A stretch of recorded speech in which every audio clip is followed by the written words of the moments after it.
Есть люди, которые прислушиваются к себе, а не к тому, что говорят окружающие. Таких людей не часто встретишь.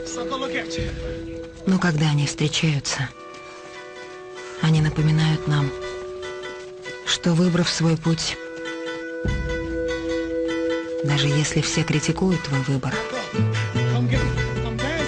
важно просто верить, что не существует «не могу», «не получится» или «невозможно». Эти люди напоминают нам, что важно просто верить. Невозможное возможно.